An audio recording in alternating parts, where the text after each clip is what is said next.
commencer par un petit temps de prière pour se mettre dans le cœur de Dieu. Que l'Esprit Saint, que l'Esprit de Dieu descende dans nos cœurs, inspire nos pensées, nos paroles et nos actes. Que la charité, la fraternité et l'amour de Dieu descendent sur nous. Je vous salue Marie, pleine de grâce, le Seigneur est avec vous. Vous êtes bénie entre toutes les femmes, et Jésus, le fruit de vos entrailles, est béni. Sainte Marie, Mère de Dieu, priez pour nous pauvres pécheurs, maintenant et à l'heure de notre mort. Amen. Alors je remercie Colette pour l'organisation de cette journée. Colette a beaucoup fait pour l'organisation de cette journée, je la remercie. Et puis je remercie le père Schlotter d'être présent, lui qui œuvre tant pour faire connaître l'œuvre. Il est où le père Schlotter? Je ne le vois pas. Vous pouvez le faire. Ah, voilà. Je vous remercie vraiment beaucoup parce que on sait qu'il y a certains prêtres qui sont hostiles à l'œuvre de Maria Valtorta. Et vous réjouissez vraiment le cœur de Jésus en faisant connaître le travail qu'il a donné à Maria. Et puis, de quoi va-t-il être question aujourd'hui? Nous allons parler tout simplement de la pédagogie de l'amour. Dieu est amour, et c'est pour ça que j'ai intitulé cette conférence « Faire connaître l'amour de Dieu » par Maria Valtorta. Maria Valtorta, Jésus l'appelait son instrument, il l'appelait aussi le petit Jean. Il disait souvent « Tu es mon petit Jean ». C'est dire l'affection particulière qu'il avait pour Maria Valtorta. Vous savez que Jésus nous aime tous infiniment, mais il nous aime tous aussi particulièrement. Et la petite particularité affectueuse que Jésus avait pour Maria Valtorta, c'est qu'il l'appelait souvent son petit Jean. Alors, l'œuvre dont nous allons parler aujourd'hui est une œuvre qui connaît une expansion mondiale, puisqu'il est à ce jour traduit en plusieurs dizaines de langues et vendu à plusieurs millions d'exemplaires. Il y a déjà encore des livres qui ont été achetés ce matin, d'autres seront achetés plus tard. C'est quoi? C'est tout simplement mieux connaître le Christ pour mieux l'aimer et donc mieux l'imiter. C'est de ça qu'il est question.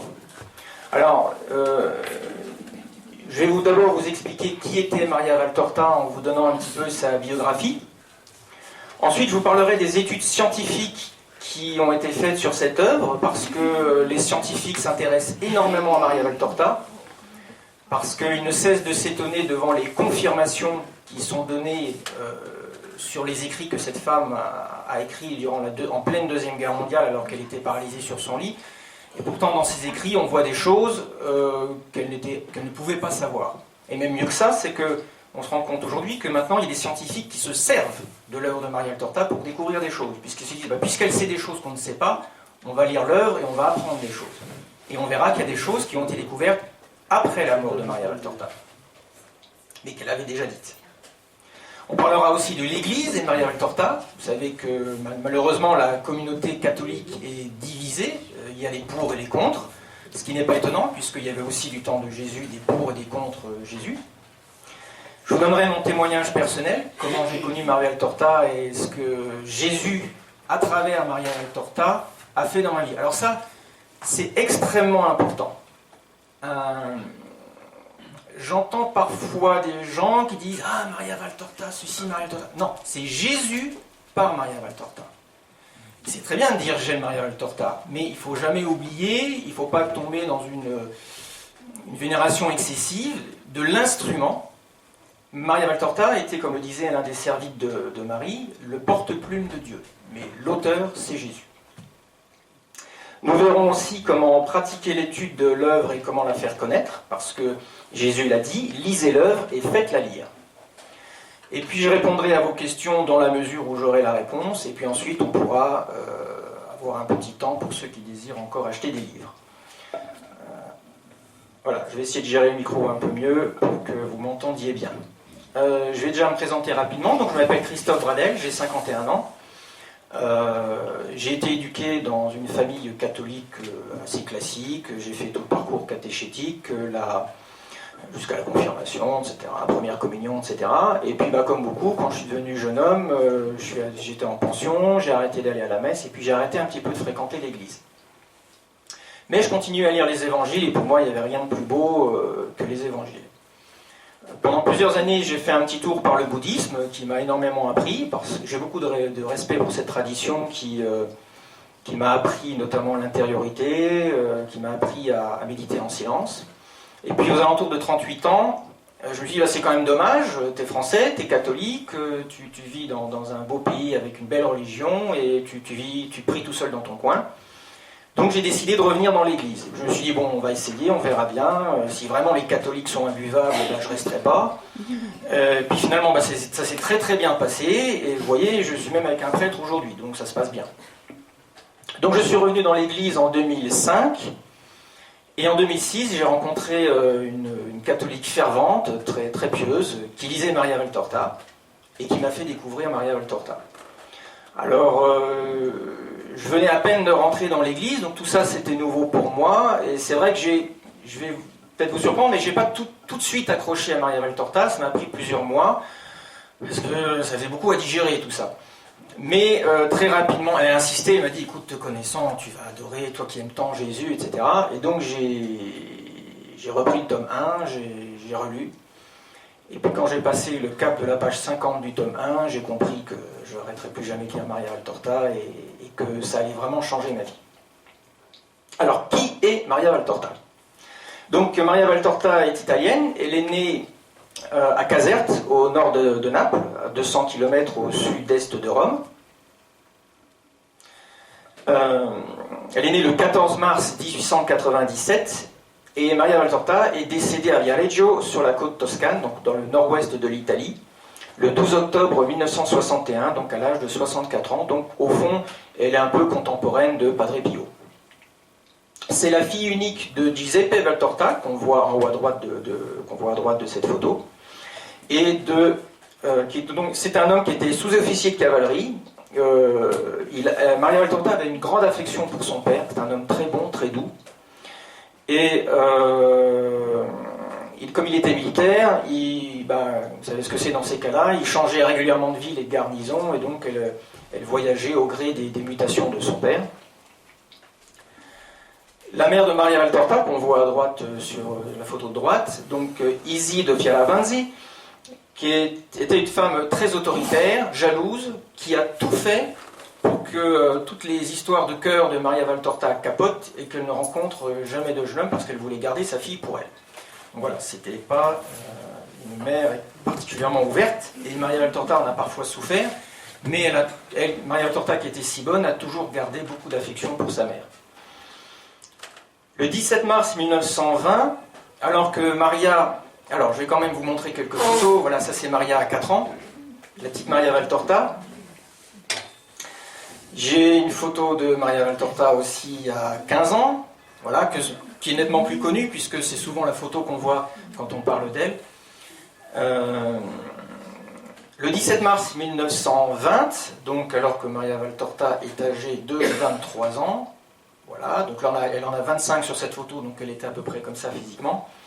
Ce jour-là, donc en 1920, alors que Maria chemine en compagnie de sa mère à Florence, elle est agressée très violemment par un anarchiste qui raconte qu'avec une barre de fer, il arriva par derrière et m'asséna de toutes ses forces un coup terrible. Donc elle a pratiquement le dos brisé et elle est très gravement blessée. Elle est immobilisée pendant 3 mois et ensuite elle part pendant 2 ans en convalescence dans sa famille maternelle à Reggio di Calabre, dans l'extrême sud de l'Italie. En 1924, la famille s'établit définitivement à Viareggio, donc dans le nord-ouest de l'Italie, en Toscane, où Maria Valtorta s'engage dans l'action catholique. Et en 1925, âgée de 28 ans, elle s'offre à l'amour miséricordieux. Alors, Maria Valtorta a une vie très pieuse dès son plus jeune âge, et elle aimait beaucoup Jésus, et elle a reçu une éducation catholique, notamment très souvent auprès de religieuses, dont elle admirait l'amour pour Jésus, et elle racontait que c'était ces religieuses qui lui avaient appris à aimer Jésus. Tout le monde m'entend bien ? Super. Tout le monde entend bien? C'est un peu trop fort presque. Parce que Ah. à chaque fois que vous parlez, on Ah oui, d'accord. Faut pas que je sois trop près du micro alors. Ouais, c'est ça. Voilà, Super. super. À côté parce qu'il y a les P qui font des. D'accord, super, bah merci, je vais voir. Alors, le 1er juillet 1931, Maria Valtorta s'offre au Seigneur comme victime expiatoire pour les péchés des hommes. Sa santé va se détériorer progressivement. Alors, s'offrir à l'amour miséricordieux, j'ai envie de dire, on a tous envie de le faire. Qui n'aurait pas envie d'être aimé par quelqu'un?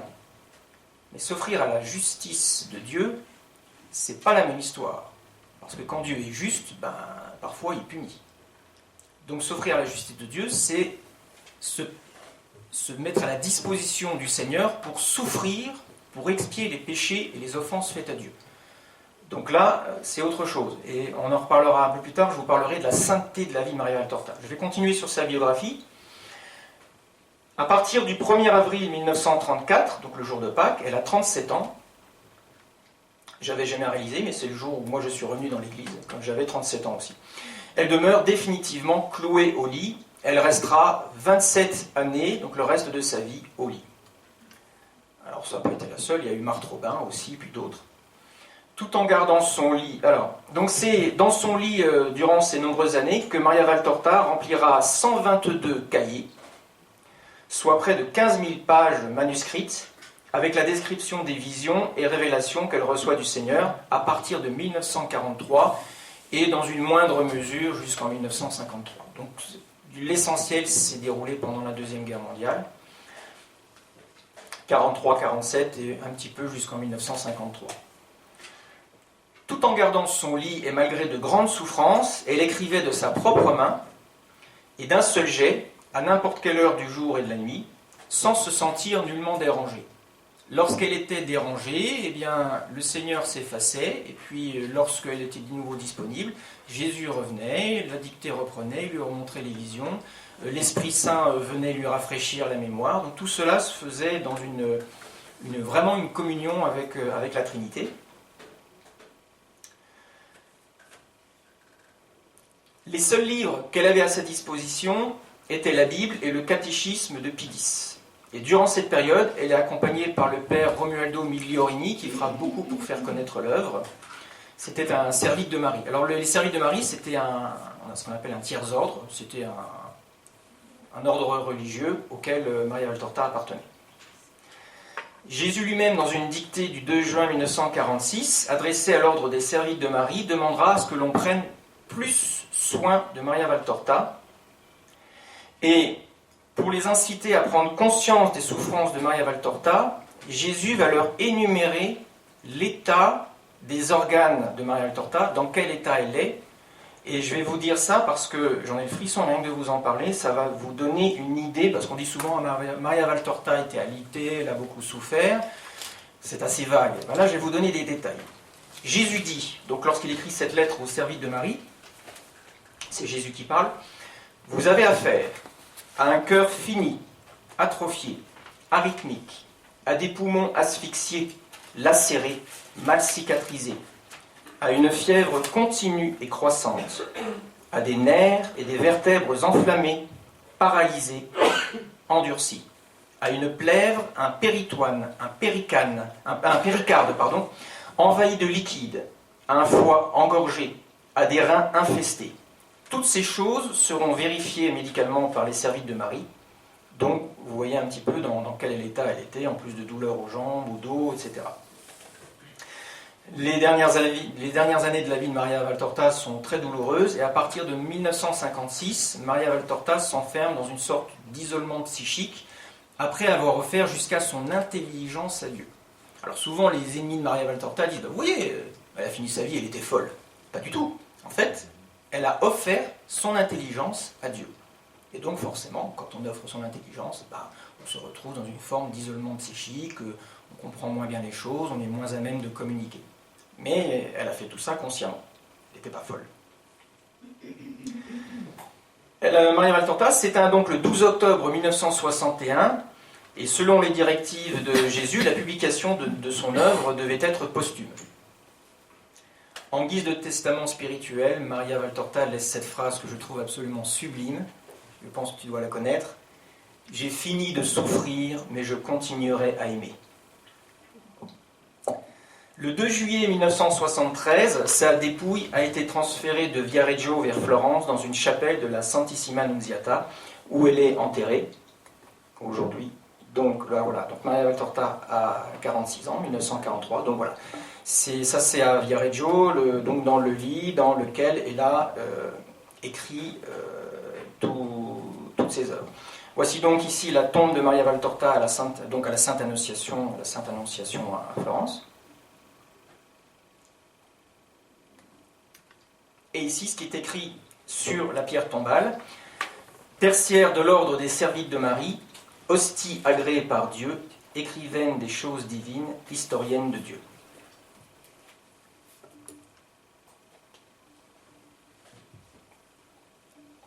Alors, si vous voulez mon avis personnel, je pense que Maria Valtorta sera canonisée un jour ou l'autre. Ça prendra 150 ans s'il le faut, mais elle sera canonisée. Ça, j'en suis convaincu. Ça, c'est mon avis personnel. Je ne veux pas parler à la place de l'Église. On va parler justement de la sainteté de la vie de Maria Valtorta. Elle a reçu donc une formation religieuse, catholique, chez des religieuses, dont elle dit qu'elle aimait beaucoup Jésus et qu'elles lui ont transmis ce grand amour de Dieu. Très jeune, Maria Valtorta a offert sa vie à Dieu.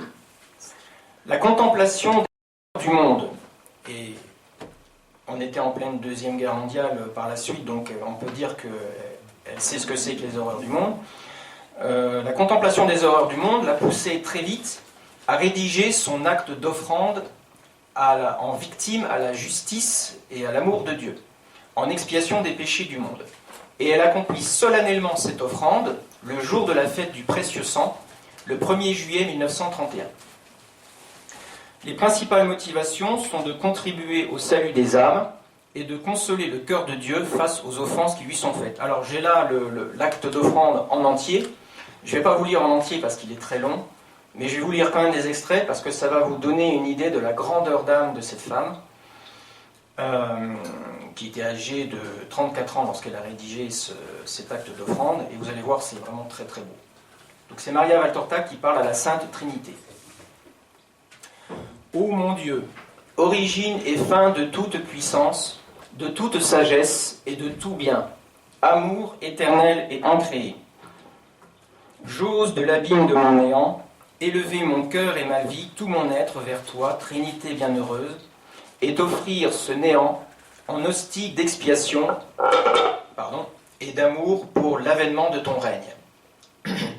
Je me donne à toi tout entière, avec mon passé, mon présent, mon avenir, mes fautes, mes efforts vers le bien, mes chutes, mes immenses désirs d'amour pour toi et pour les âmes. Mon Dieu, je pense que tu es amour, miséricorde et bonté. Je suis donc sûr que tu te pencheras avec pitié sur ta petite esclave pour en accueillir l'offrande, en entendre la prière et consentir à ses désirs. Tu l'as dit toi-même, mon Jésus bien-aimé, celui qui montre le plus grand amour est celui qui donne sa vie pour ses amis. Voici, je viens, je m'offre à toi, mon seul et parfait ami, afin que ton règne s'établisse sur la terre et dans le cœur des hommes. Crucifié avec toi, pour toi, je veux expier pour ceux qui pêchent, je veux t'obéir pour ceux qui se rebellent, je veux te bénir pour ceux qui te maudissent, je veux t'aimer, Jésus, pour ceux qui te haïssent, je veux te supplier pour ceux qui t'oublient. Vivre en un mot, dans un acte d'amour parfait, en rapportant tout à toi, en te reconnaissant en tout, en aimant tout par toi et en toi, enfin en acceptant tout de toi, mon bien infini. Ô mon bien-aimé, par la croix que je te demande, par la vie que je t'offre, par l'amour auquel j'aspire, fais de moi une heureuse victime de ton amour miséricordieux.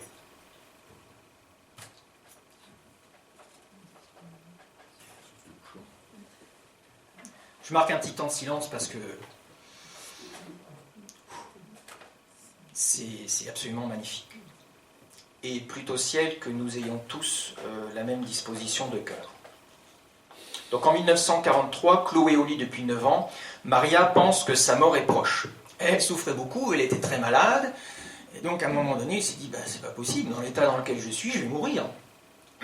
Son confesseur, touché par la grandeur d'âme de cette âme victime, lui demande de rédiger son autobiographie.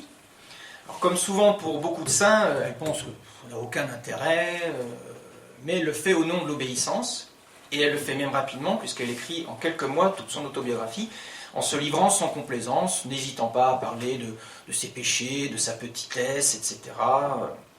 Cette année même, le jeudi saint 22 avril 1943, elle reçoit la vision de Jésus crucifié. Jésus lui communique alors le sens de sa mission. Elle peut attirer d'autres regards vers la croix en acceptant de vivre à cette fin dans un désert aride, seule avec la croix. C'est pas peu de choses. Maria accepte.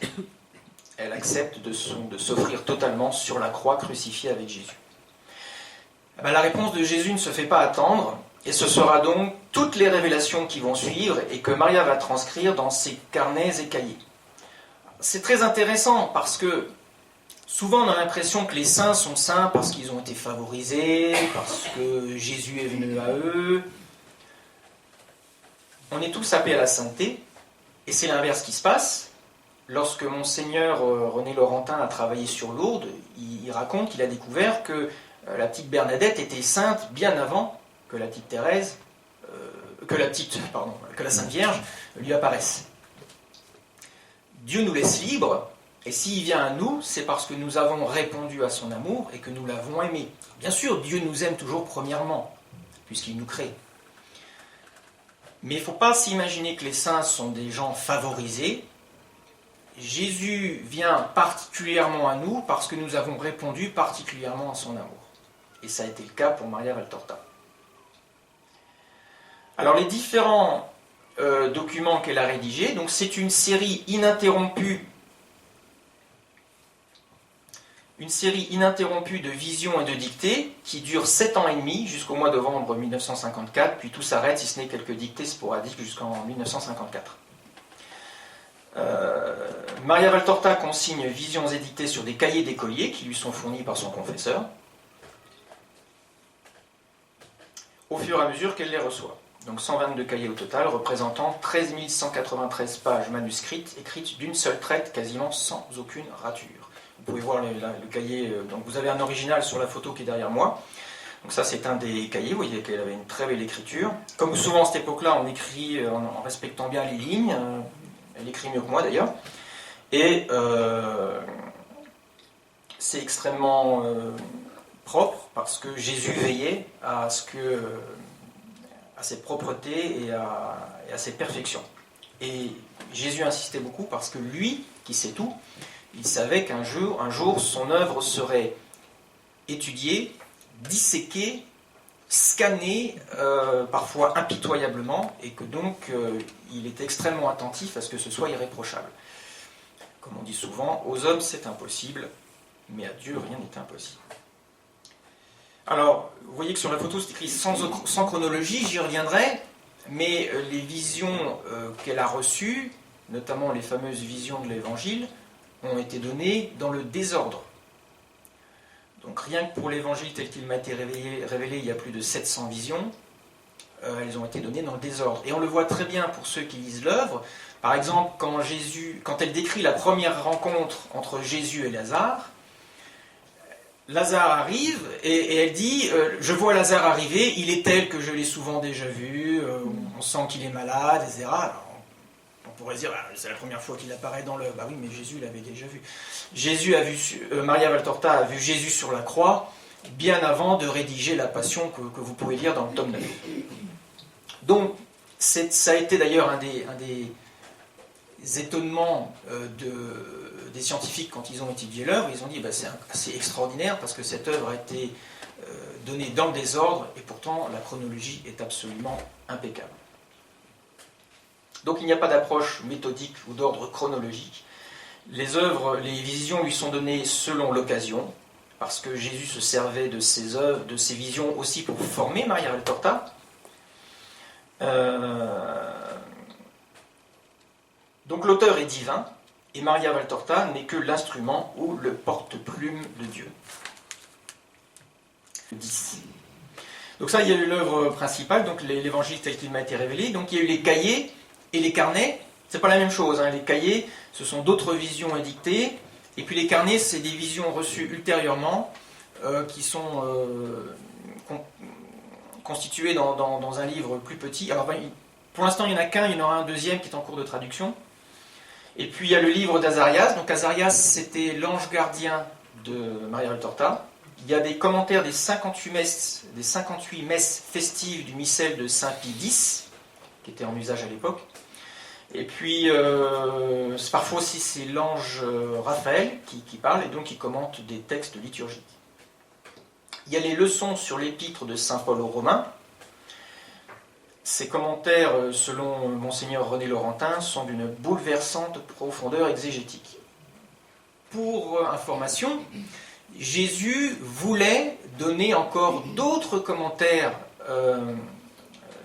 d'autres épîtres ou lettres, mais devant les persécutions qui étaient données à Maria Valtorta et devant les offenses qui étaient faites à son œuvre, il a dit « ça suffit, c'est assez, je n'en donnerai pas plus ».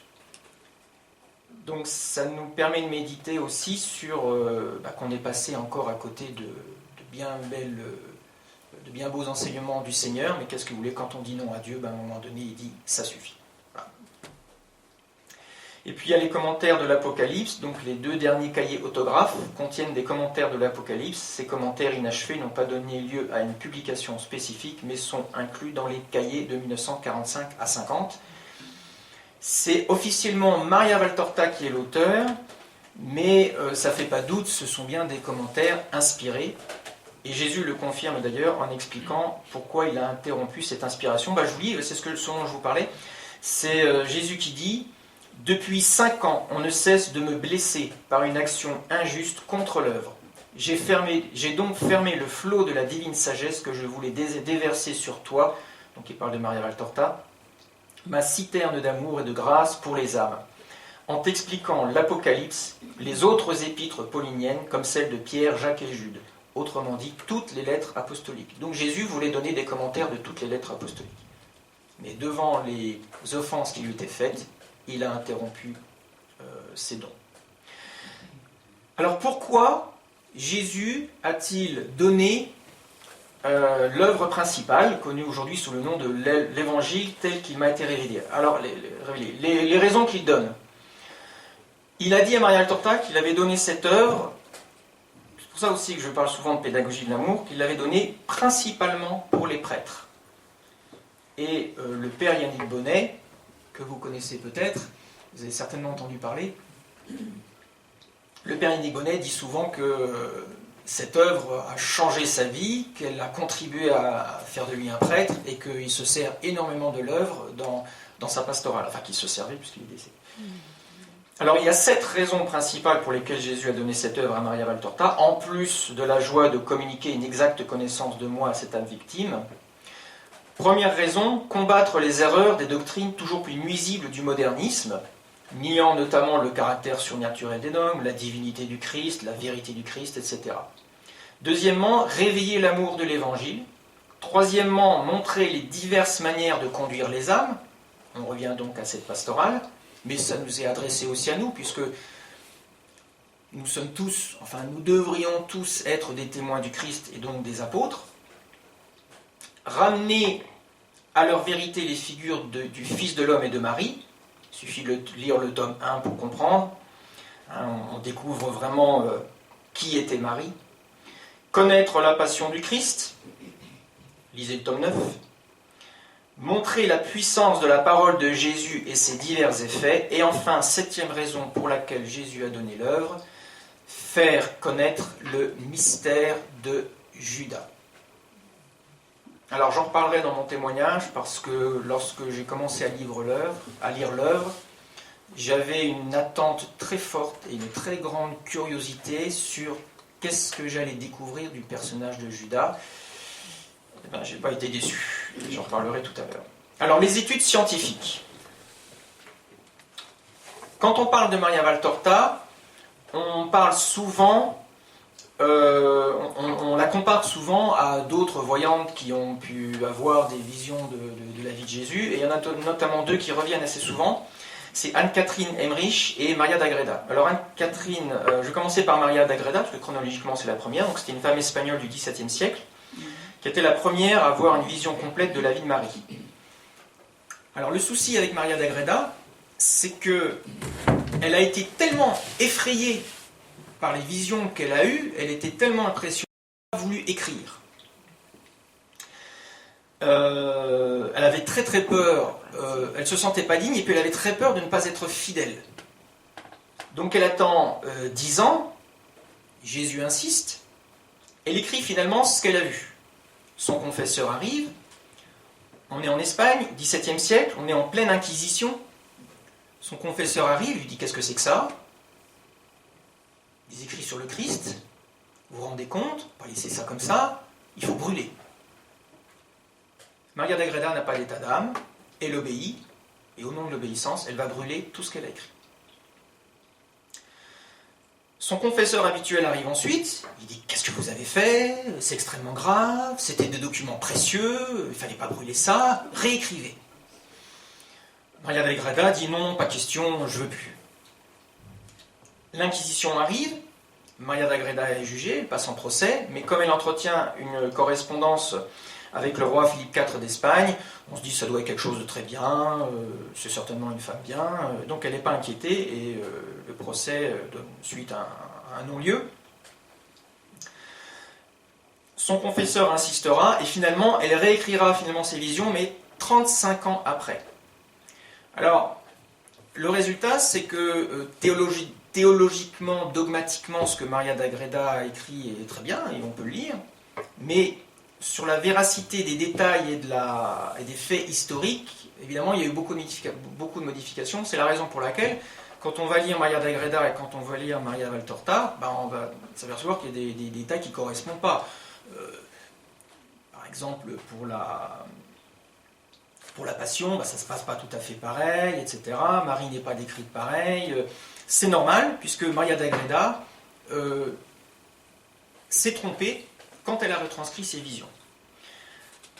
Concernant Anne-Catherine Emmerich, c'est autre chose. Donc, Anne-Catherine Emmerich, donc une Allemande du 19e siècle, première femme à avoir eu une vision complète de la Syrie de Jésus, mais ce n'est pas Anne-Catherine Emmerich qui écrit, c'est un de ses amis, écrivain, poète, qui s'appelle Clemens Brentano.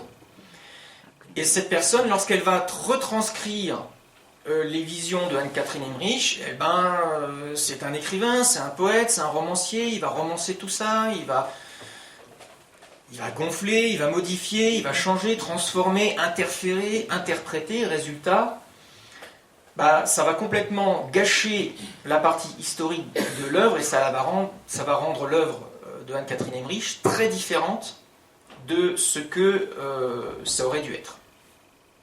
En ce qui concerne Maria Valtorta, c'est totalement différent.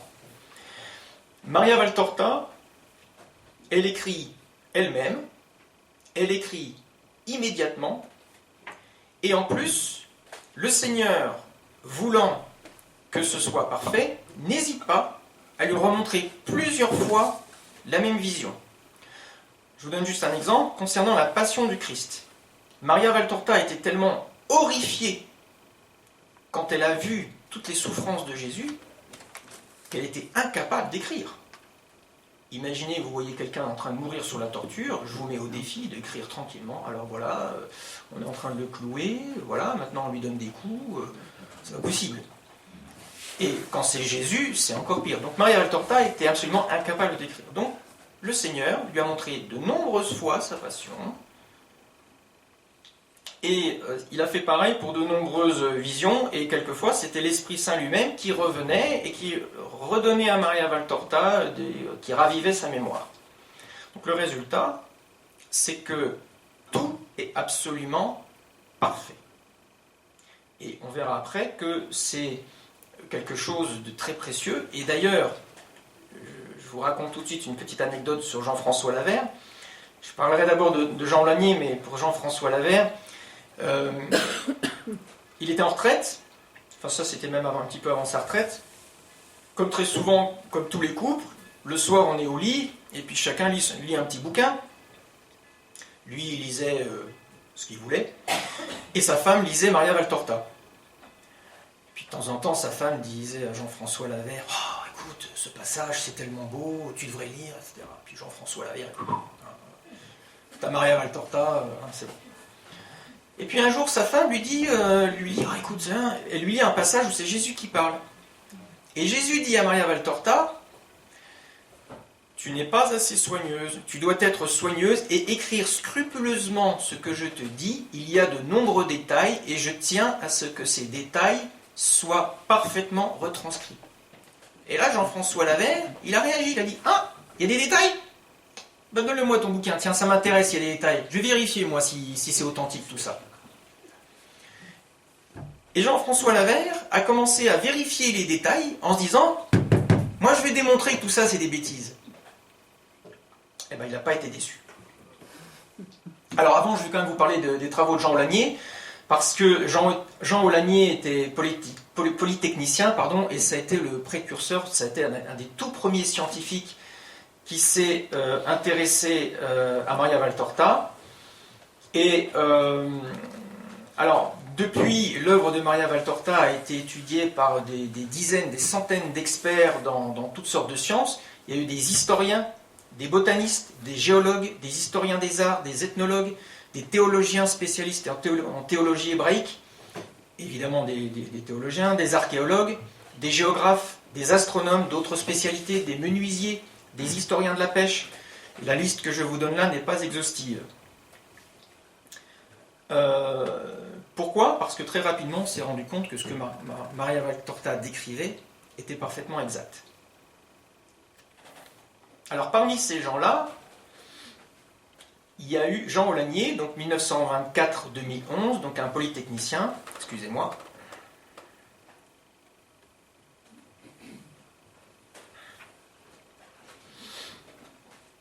Il a travaillé chez EDF, et puis il prend sa retraite, et il tombe alors sur les écrits de Maria Valtorta. Alors à l'époque, Maria Valtorta n'avait pas encore été traduit en français complètement. Jean Aulagnier est tellement fasciné qu'il apprend l'italien pour pouvoir étudier Maria Valtorta. À partir de 1971, il s'est rendu compte qu'il y avait beaucoup d'indications chronologiques, du type « Jésus parle dans la synagogue, c'est le jour du sabbat », ou bien le lendemain du sabbat, Jésus et les apôtres se remettent en route. Ou bien, c'est le jour de la Pâque, Jésus est au temple, etc. Il y a des centaines et des centaines et des centaines d'indications chronologiques dans l'œuvre de Maria Valtorta. Ce que Jean Aulagnier a fait, il a pris des outils, feuilles, papier, etc. Et il a commencé à mettre tous ces détails chronologiques dans l'ordre, à les situer les uns par rapport aux autres et à faire une sorte de planning ou d'agenda des déplacements et des faits et gestes de Jésus dans l'œuvre au jour le jour. En moyenne, il y a une vision tous les 2 jours dans les évangiles tels qu'il m'a été révélé. Donc c'est extrêmement riche. Et donc, il a ensuite recherché à replacer ces visions dans le calendrier mosaïque ancien, puis dans le calendrier julien, donc le calendrier romain antique, puis dans le calendrier grégorien, donc celui du pape Grégoire XIII, donc qui date du XVIe siècle. Et donc il a reconstitué, avec les dates de notre calendrier actuel, tous les faits et gestes de Jésus en son temps. Première constatation, il s'est rendu compte que tout collait parfaitement. Parce que il faut quand même se mettre à la place d'une personne qui... Moi, alors, je vais vous donner mon petit cas précis. J'ai écrit un roman quand j'avais entre 20 et 22 ans. C'était très mauvais, hein, ça a fini à la poubelle. Hein. Je l'ai gardé une dizaine d'années. Bon, mais ça faisait 200 pages. Bon, je me suis amusé. Je peux vous dire que déjà, écrire un roman de 200 pages, c'est du travail. Il faut construire les personnages, il faut faire un scénario. Il faut que tout corresponde. Quand un personnage dit tel jour à telle heure on fait, il ne faut pas oublier le détail parce qu'il y a des lecteurs qui se chargeront de vous rappeler que c'est pas cohérent ton truc. Tu as dit que ton personnage il irait le dimanche machin puis il n'y va pas. Vous voyez ce que je veux dire ? Écrire un bouquin c'est du boulot. Eh bien, il y a des écrivains qui ont lu Maria Valtorta et qui ont dit si elle a tout inventé, il faut lui donner le plus grand prix Nobel de tous les temps. Parce que écrire 5000 pages avec une narration parfaitement cohérente, plus de 700 personnages, à la psychologie fidèle et parfaite, avec des faits chronologiques toujours cohérents, alors qu'en plus on est malade et qu'on souffre gravement, ça relève, rien que ça relève du surnaturel. C'est-à-dire que même si il y avait des incohérences avec les faits historiques, ce serait déjà extraordinaire qu'une personne ait pu écrire autant de pages à la main, sans quasiment une seule rature, et que tout ça soit cohérent. Rien que ça, déjà, on est proche du surnaturel. Ensuite, Jean Olagnier s'est rendu compte que dans l'œuvre de Maria Valtorta, il y avait beaucoup d'indications sur les phases de la Lune. Comme il avait replacé toute l'œuvre sur notre calendrier actuel à nous, c'est très bien, on va vérifier. Donc il a vérifié aujourd'hui avec des logiciels astronomiques très puissants, on peut vous dire quelles étaient les phases de la Lune il y a 2000 ans. En Palestine, il n'y a aucun problème. Donc il a vérifié. Eh bien, il a vérifié plus de 100 descriptions des phases lunaires. Toutes les phases de la Lune décrites dans Maria Valtorta correspondent parfaitement. C'est-à-dire que quand Maria Valtorta dit « c'est le lendemain du sabbat », Jésus se met en route avec les apôtres et ils sont éclairés, on est en début de soirée, en plein hiver, donc il fait nuit, mais Jésus et les apôtres sont éclairés par la pleine lune, eh bien Jean Olagnier a vérifié qu'effectivement, ce jour-là, en Palestine, c'était bien la pleine lune. Alors que ça correspond déjà une fois, il y a une chance sur des milliers, mais ça correspond à plus de 100 descriptions des phases de la lune. Quand Jean Olagnier s'est rendu compte de ça, il a dit « bon ben voilà, on pourrait déjà arrêter les études scientifiques là-dessus, on peut dire que c'est authentique. » Parce qu'une personne qui était alitée en pleine Deuxième Guerre mondiale, sans Internet évidemment, sans la radio, sans la télévision, ne peut pas vous décrire les phases de la Lune en Palestine il y a 2000 ans. C'est pas possible. Jean Olagnier a également fait des études de toponymie, de géographie, d'archéologie. Il s'est rendu en Israël. Il a rencontré le père François Dreyfus de l'école biblique de Jérusalem. Et cet homme s'est déclaré extrêmement impressionné par les noms que Maria Valtorta cite dans l'Évangile. Lui disant, mais il n'y a que 5 ou 6 personnes qui aujourd'hui connaissent ces lieux-là. La personne qui vous a donné ces noms-là est un grand spécialiste de la géographie hébraïque. Voilà. Donc Jean-François Lavère a repris les études de Jean Olagnier.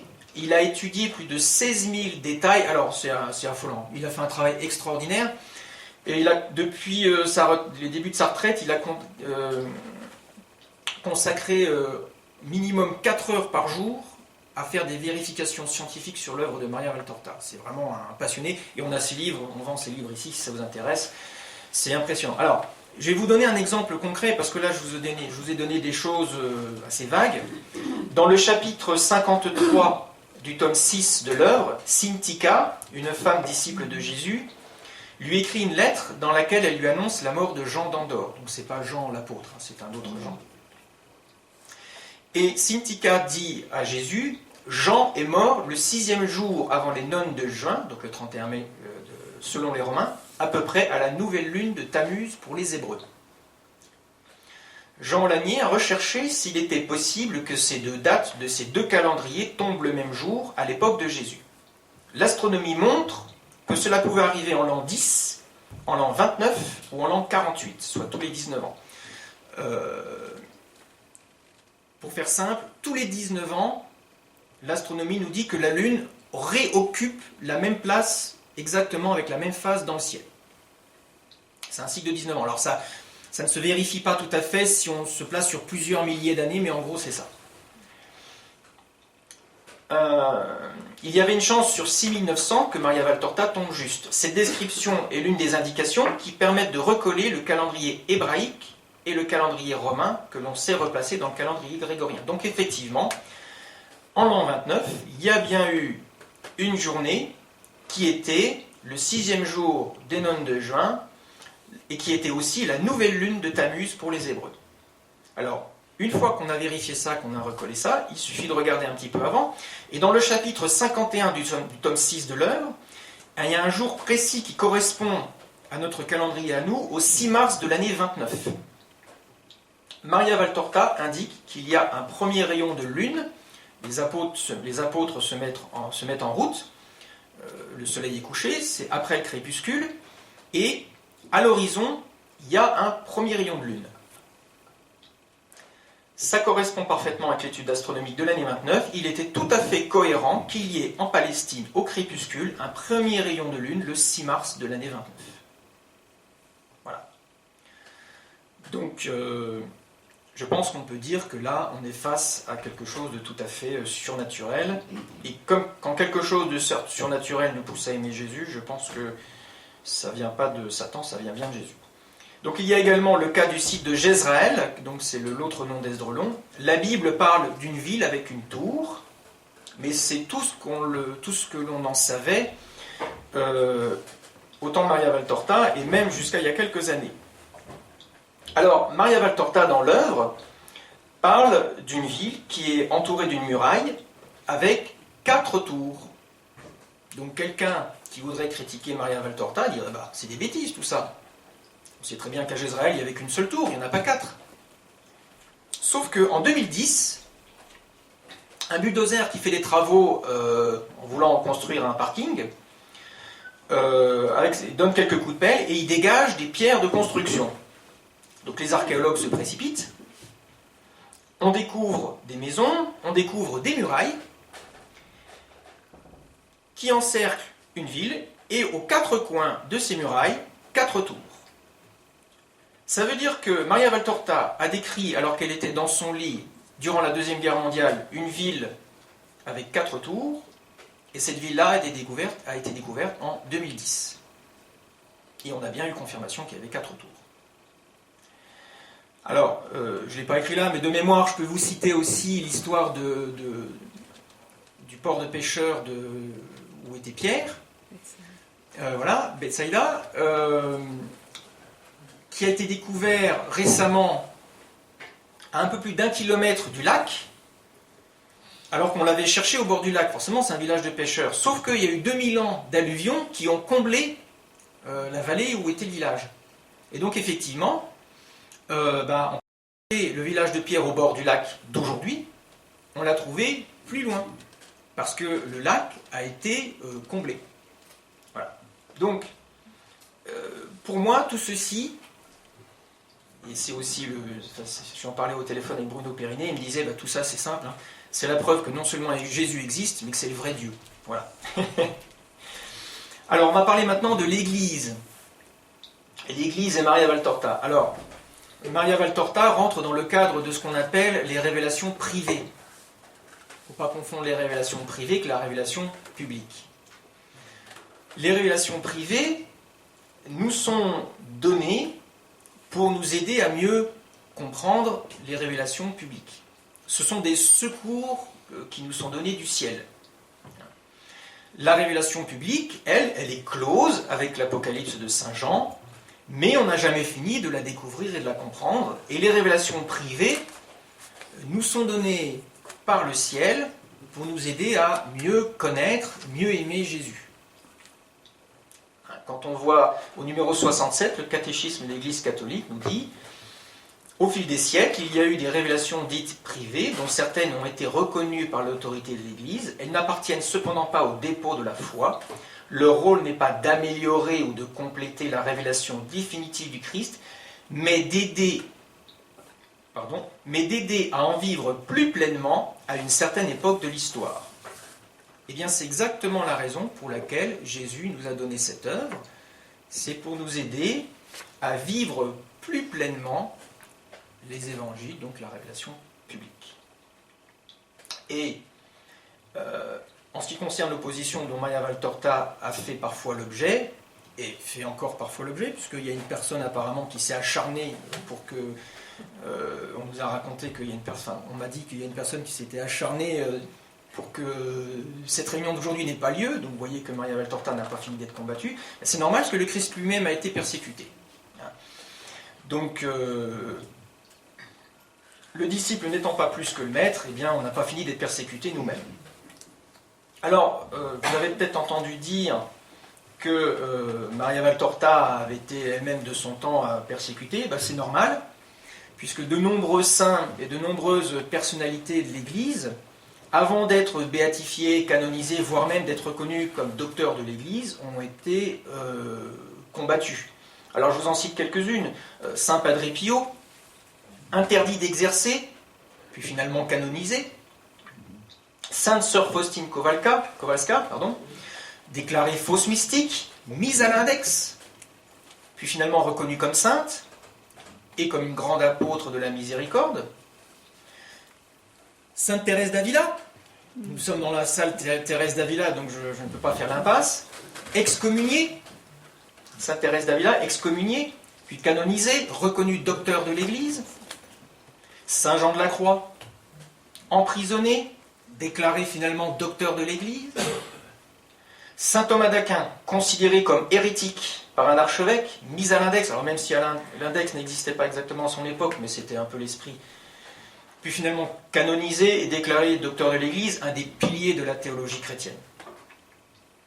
Donc en fait, ce qui se passe, c'est que on a des personnalités qui sont combattues par certaines personnes de l'Église, et puis à un moment donné, il y a d'autres personnes de l'Église qui disent mais attendez, voilà, on est face à un don de Dieu, et puis finalement, la reconnaissance se met en place. Et moi, je pense que c'est ce qui se passera pour Maria Valtorta, c'est-à-dire que Maria Valtorta est combattue par certaines personnes dans l'Église, encore aujourd'hui, mais que, immanquablement, un jour ou l'autre, elle sera de plus en plus reconnue. Alors, l'évangile tel qu'il m'est révélé a été présenté au pape Pie X, qui a pris connaissance de l'œuvre début 47, et donc il a eu les fameux cahiers qu'on a derrière nous. Il a eu l'occasion de les lire, et puis un an après, le 26 février 48, il reçoit le père Migliorini et le père Berti, et il leur fait part de son sentiment positif, c'est-à-dire que de ce qu'il a lu des cahiers, il trouve que c'est extrêmement bénéfique, et donc il leur dit cette phrase qui est désormais assez célèbre: publiez l'œuvre telle qu'elle, il n'y a pas lieu de donner une opinion quant à son origine, qu'elle soit extraordinaire ou non, ceux qui liront comprendront. Et ensuite, il dit à ces personnes: débrouillez-vous, trouvez un évêque qui vous donnera l'imprimatur et publiez l'œuvre. Malheureusement, il y a des gens dans l'Église qui ne l'entendent pas ainsi, et assez rapidement, il y a des oppositions qui se manifestent, et après la mort de Pie X, le Saint-Office, donc qui est aujourd'hui la Congrégation pour la doctrine de la foi, met l'œuvre à l'index.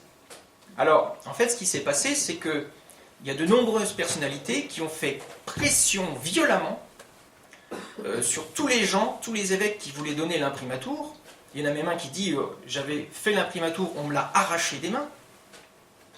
Et donc il y a des gens qui se sont battus contre Maria Valtorta et qui n'ont pas voulu donner cette imprimatur. Dans une certaine impatience, les éditeurs ont quand même publié l'œuvre. On n'a rien fait contre parce que Pie X était vivant et qu'on savait... Pardon, Pie XII. Oui, j'ai dit Pie X tout à l'heure. Oui, Pie XII, autant pour moi. Pie XII était vivant et on savait qu'il était favorable à l'œuvre. Mais après la mort de Pie XII, donc le Saint-Office met l'œuvre à l'index. Mais l'index a été promulgué à cause du défaut d'imprimatur uniquement.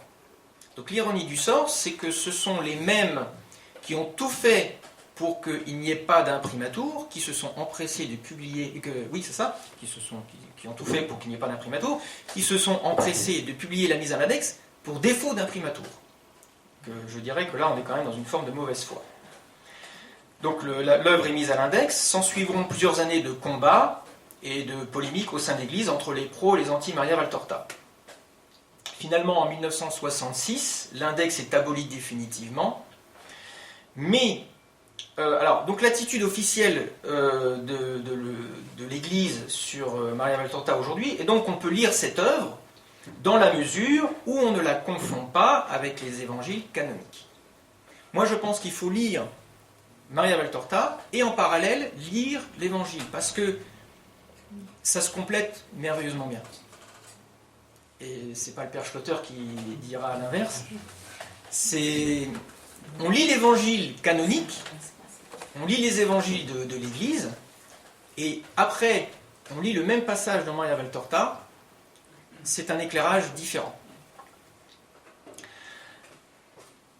Alors, la messe du cinquantenaire de la mort de Maria Valtorta a été célébrée à la Santissima Nunziata, donc le lieu de sa sépulture, sous la présidence d'un archevêque, nonce apostolique, Monseigneur Pier Giacomo De Nicolo, suivi de l'hommage sur la tombe de Maria Valtorta. Donc on ne peut pas dire que l'Église ait une vision négative de Maria Valtorta. Sinon on n'aurait pas envoyé un nonce apostolique célébrer sa messe du cinquantenaire de sa mort sur le lieu de sa sépulture. Alors, l'œuvre a une parfaite conformité théologique. Les soutiens à l'œuvre se recrutent dans la sphère des pontifes, des saints, des théologiens.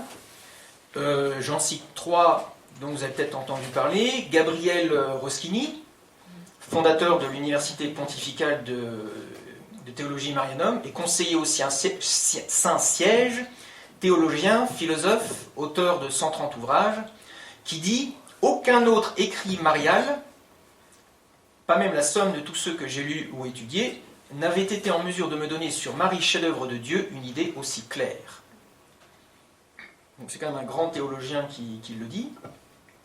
Gabriel Allegra aussi, traducteur de la Bible en chinois, béatifié par Benoît XVI, était lui-même aussi un grand soutien de l'œuvre. Et puis il y a aussi Monseigneur Alfonso Carenci, qui dit « Il me vient spontanément le désir de remercier le Seigneur de nous avoir donné, par l'intermédiaire de cette femme qui a tant souffert, une œuvre littérairement sublime, doctrinalement et spirituellement si élevée. » Je vous donne aussi quelques autres personnalités de l'Église qui approuvent ou recommandent la lecture, qui ont lu l'œuvre. Le pape Paul VI, on le sait, ça a été attesté par son secrétaire, et il a lu l'œuvre et il l'a même commandé pour son séminaire. Le pape Jean-Paul II était lecteur de l'œuvre, on l'a su aussi par son secrétaire, qu'il avait vu plusieurs fois sur sa table de chevet.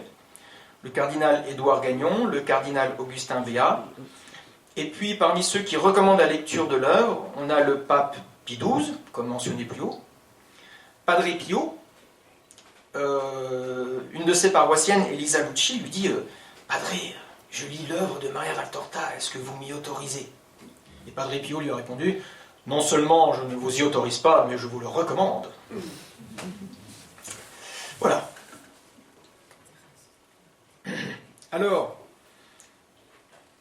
je vais vous montrer maintenant une petite vidéo d'un entretien. On la montre maintenant ? On peut la montrer maintenant. Il s'était d'abord agi d'une vidéo, d'un témoignage d'un père salésien, mais étant donné la mauvaise qualité au niveau du son, nous avons trouvé un autre entretien entre Bruno Périnet et le père Daniel Ange, qui est aussi lecteur de Maria Valtorta, que vous pouvez retrouver sur Internet. Oui.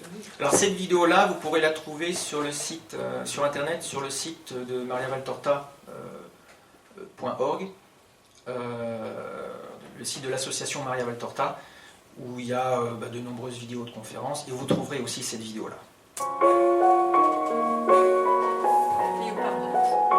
Le son n'est pas bon ? Bonjour Père Daniel Ange, merci de nous accueillir dans votre ermitage. Mais avec joie, grande joie. Nous sommes heureux de vous rencontrer pour vous demander comment vous pouvez nous éclairer sur l'évangile de Maria Valtorta, cette œuvre qu'elle a reçue dans les années 40 pendant la Deuxième Guerre mondiale, où Jésus lui a montré tout le tableau de sa vie, tout le cycle messianique, et qui fait tant de bien au lecteur. Je crois que vous faites un peu partie de ces gens qui, de près ou de loin, ont abordé cette œuvre. Tout à fait. Tout à fait. Mais ça fait partie de ces secours célestes qui viennent un peu au secours de notre faiblesse et de notre tiédeur, justement pour rendre encore plus vivant l'évangile de Jésus.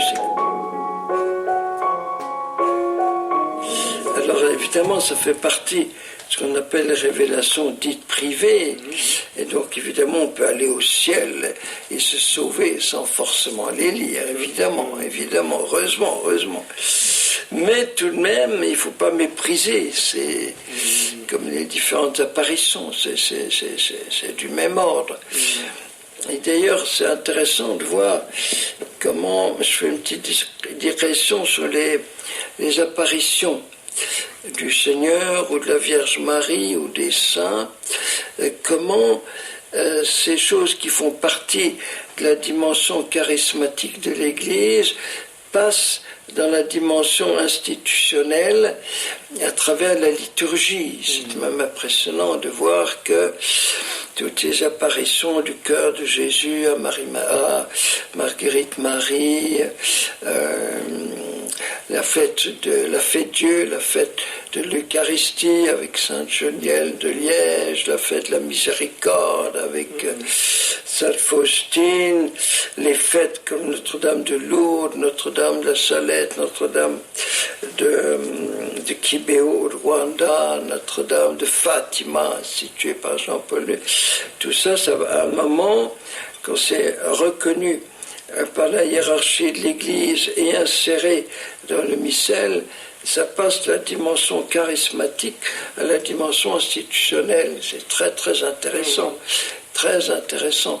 Et Jean-Paul II était très très attentif à cette dimension, disons, de la religiosité populaire qui est comme assumée par l'Église dans son institution.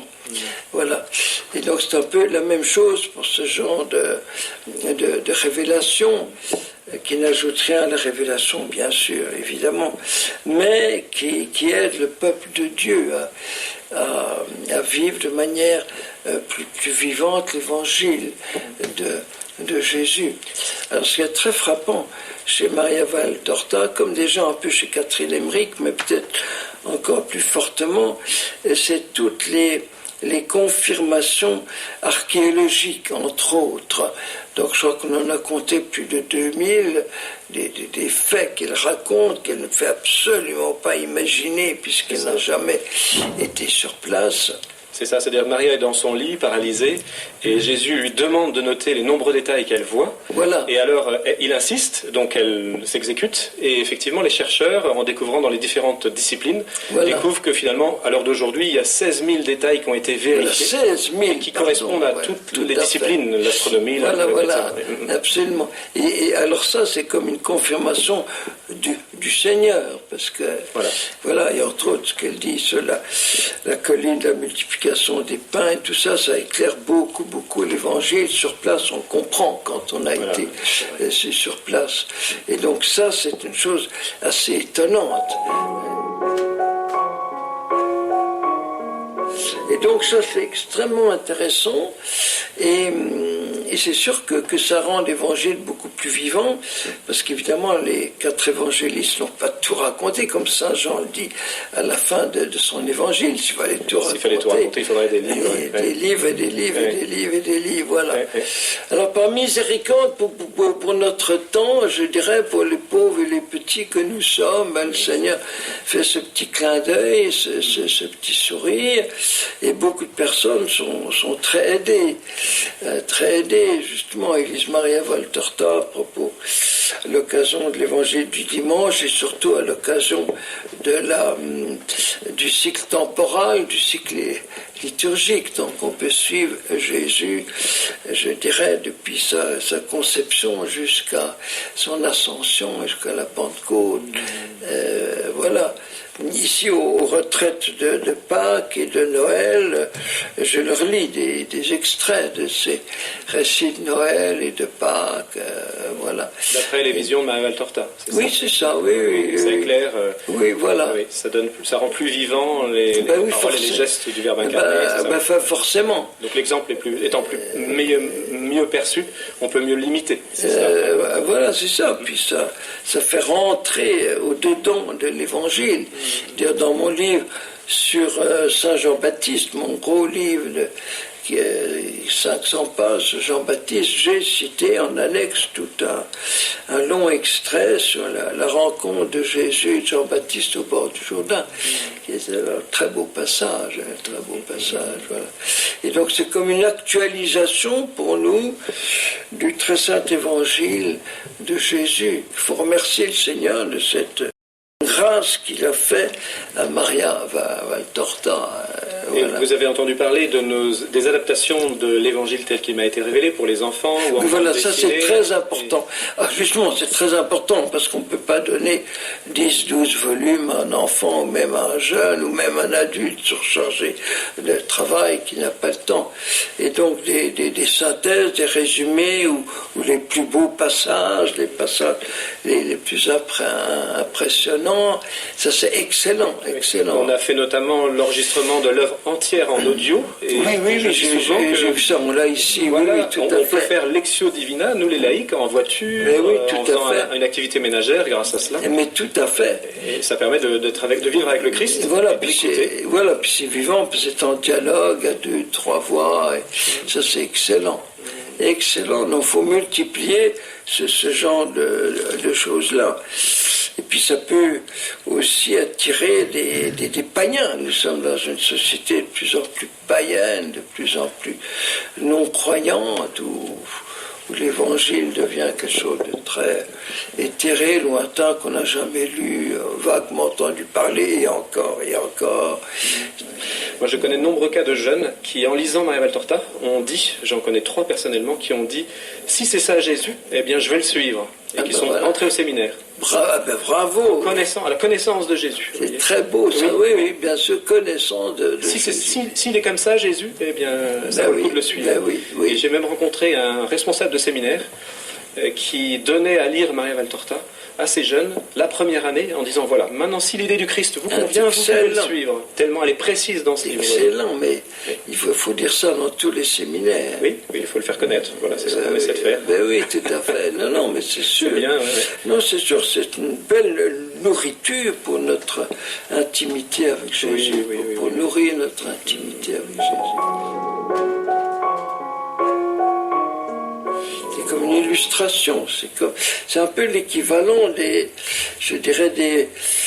évangiles illustrés sur les bas-reliefs, les vitraux au Moyen-Âge, où on rendait visuellement l'évangile. C'est tellement beau, les vitraux de Chartres, tout l'évangile, ou les sculptures dans les grandes cathédrales, c'est admirable. C'est pour rendre visualiser l'évangile. Donc c'est un peu dans cet ordre-là. C'est ça, Maria nous transmet ses visions et donc on imagine la scène. C'est ça, voilà. Et finalement on fait ce que saint Ignace conseille dans ses exercices spirituels, on représente la scène, mais on la voit décrite, fidèle. Voilà, tout à fait. Tout à fait. Et ça c'est très très important. J'en parlais à propos de l'oraison là, aux jeunes il y a quelques jours. Que quand justement nous sommes distraits, nous avons d'autres images, la seule façon d'y répondre, c'est d'y répondre par homéopathie, en donnant d'autres images. Donc il faut nourrir l'imagination. Ah oui. Et là, donc, c'est la guérison de l'imagination par la réalité de l'incarnation, quoi, qu'on remplace. C'est ça, oui. À force d'écouter, de lire Maria Valtorta, tout à fait, oui. Voilà, une idée plus précise. Comme elle donne beaucoup de détails, des paysages, entre autres. Des dialogues, bien évidemment, des attitudes du Christ qui sont exemplaires, bien entendu. Voilà, c'est ça, oui. Et donc, on peut se moquer. Non, mais il n'y a rien qui soit contre l'évangile, enfin, qui soit différent de l'évangile. C'est juste une... La révélation et la théologie contenue dans l'œuvre est parfaitement fidèle au magistère de l'Église catholique. Ça, oui, bien sûr, oui, mais ça c'est clair. Oui, c'est ça. C'est très clair. Oui. Et puis le fait que Jean-Paul II aimait beaucoup, du moins à une époque de sa vie, il lisait beaucoup. Il l'a lu, oui, effectivement. On le sait par son secrétaire, le cardinal Divix, qui l'a confirmé au père Denis Bonnet. Voilà. D'accord, très bien. Notre cher Stan Jewish.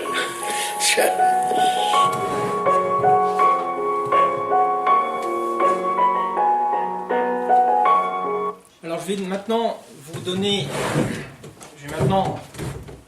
mon témoignage personnel. Donc comme je le disais, j'ai eu l'occasion de découvrir Maria Valtorta lorsque je suis revenu dans l'église.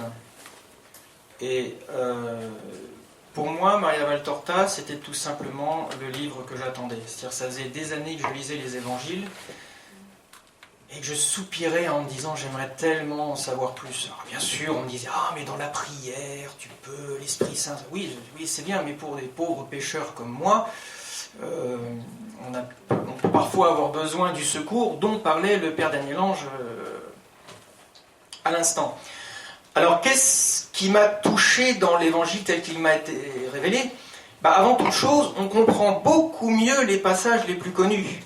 Alors, on comprend les personnages, alors déjà évidemment, qui est Jésus, les paraboles, la passion du Christ, mais dès le début, on se rend compte qu'on a affaire à un Christ qui est véritablement vrai Dieu et vrai homme.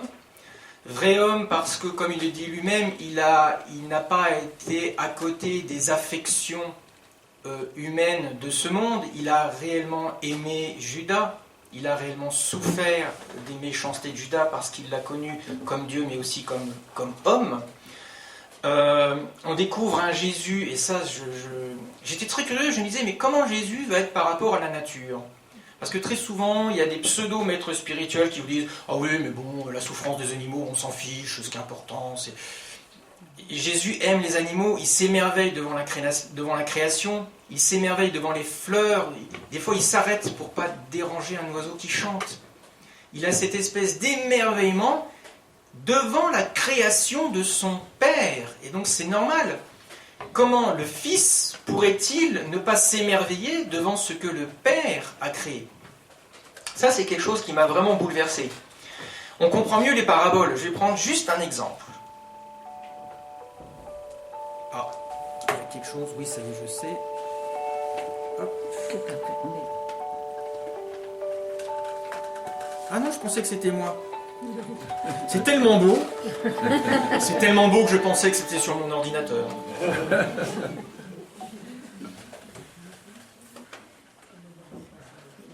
Merci madame.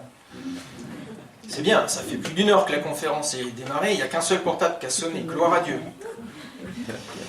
Oui, donc je disais les paraboles. Je vais prendre juste un exemple, la parabole de la femme adultère. Dans cette parabole, dans les évangiles, on lit que Jésus écrit par terre, mais on n'a jamais su ce qu'il écrivait. Là, on sait. Souvent, des prêtres, quand ils font des homélies, ils disent « Ah, Jésus pardonne totalement à cette pauvre femme qui se repent. » En réalité, ce que nous apprend Maria Valtorta, c'est que cette femme-là ne se repent pas vraiment. Enfin, c'est pas trop. En tout cas, elle est terrorisée d'être là où elle est, parce qu'elle pense que... Parce qu'il faut être honnête, Jésus lui a sauvé la vie, sinon elle était lapidée, on n'en parlait plus. Cette femme, elle est surtout honteuse d'avoir été surprise au lit avec quelqu'un qui n'était pas son mari.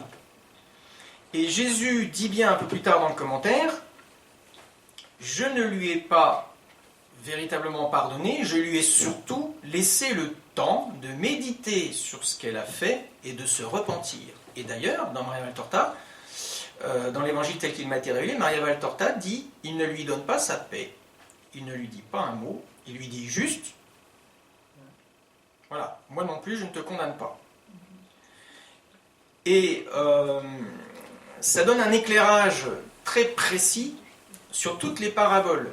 Il y a la parabole des talents, par exemple, qui nous apprend que le fameux mauvais intendant à qui on a donné un seul talent, et il y en a d'autres, on l'a donné 5 talents, 10 talents. Oui, sauf que celui à qui on a donné un seul talent, c'est un talent d'or, qui vaut beaucoup plus que les autres talents des autres, qui sont des talents d'argent.